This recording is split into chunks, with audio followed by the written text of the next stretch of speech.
સાંભળી લો બધા. છતાં છતાં છેલ્લો શેર કહી દઉં. છેલ્લો શેર.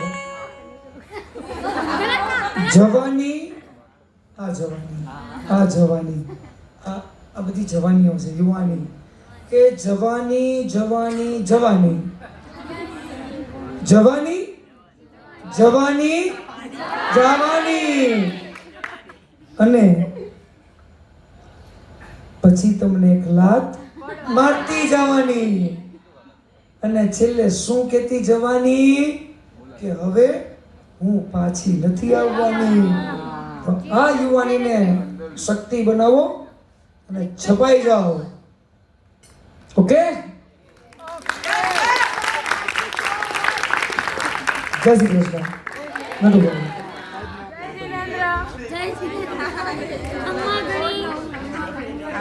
થોડોક સમય માટે હું ભૂલી ગયો કાં તો સ્પર્ધા છે કે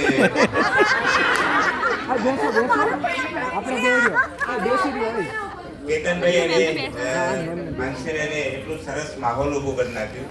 કેતનભાઈ અહીંયા સૂચના હતી કે 4 વાગ્યા પછી કોઈ સ્પર્ધકે રોકાવું નહીં, એટલે અધર યુનિવર્સિટીમાંથી જે આવતા તેમને ફરજ પાડીને બહાર મોકલી દીધા છે. આ બધા છે લગભગ વિજેતા કેન્ડિડેટ અહીંયા બેઠા છે, એમને અહીંયા રોકવાના છે. પ્લીઝ સર બેઠ. તો માનસીબેન અને કેતનભાઈ માટે જોરદાર તાળી થઈ જાય. પહેલા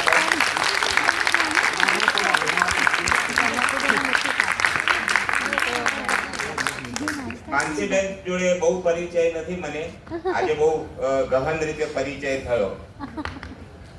કેતનભાઈ મેં વર્ષોથી ઓળખીએ છીએ. સમર્પિત સેવાના ભાવમાં ગમે ત્યારે યાદ કરીએ. અમારા જૂના વિદ્યાર્થી અહીંયા તો છે નહીં, બાકી નામ પડે કેતનભાઈ એટલે બધા દોડીને આવે.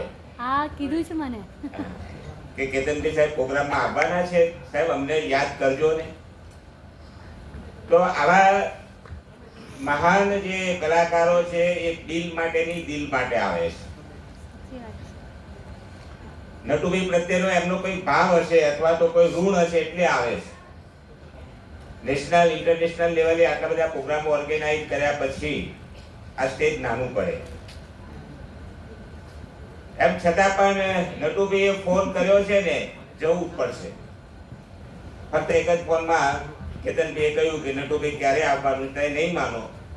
મેં એમને બપોરનો સમય આપ્યો તો 10 વાગે મારા પહેલા અહીંયા આવી ગયા હતા કે નટુભાઈ કંઈ કામ હોય તો કહેજો, આમાં હું ઉપયોગી બનું. આટલો કમિટમેન્ટ માણસો લગતા કે આંગળીના વેઢે ગણી શકાય એવા માણસો, એનાથી જ દુનિયા ચાલે છે. સંગીત હમણાં એમને કહ્યું ને, એને ગાવું, એને માણવું અને એને અનુભવવું એ અલગ વસ્તુ છે. હમણાં એમને કહ્યું તો હું તાળીઓ પાડું છું, પરંતુ મને ખબર નથી કે ફક્ત મને મજા આવે છે એટલે તાળીઓ પાડું છું. બાકી આ વિષય એમાં આપણો વિષય નથી એટલે ખબર ના પડે. કેતનભાઈ અને માનસીબેન હજુ પણ ઘણા બધા કાર્ય, અમે 25 તારીખે પાછા જોડે છીએ. પણ 25 તારીખે પણ હું અલગ રીતે NSS ડે ઉજવી રહ્યો છું LD આર્ટ્સ કોલેજમાં, અને એમાં 8 થી 10 કલાકારો અમે જબરજસ્ત એન્જોય કરવાના છીએ. હું હંમેશા અમારા NSS ના વિદ્યાર્થીઓને કહું છું, હું 2 હાથ રાખું છું કેતનભાઈ. કાલે મારે એક અધ્યાપક સાથે લગભગ જે જૂના છે, પણ જતા જતા એમને એમ થયું કે બે, એક બાપની છે અને એક માની છે.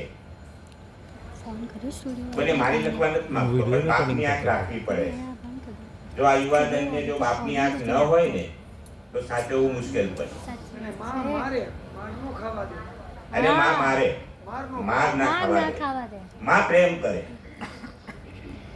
જ્યાં પ્રેમ કરવાનો હોય ત્યાં પ્રેમ કરું છું, જ્યાં ડરાવવાના હોય ત્યાં ડરાવું છું.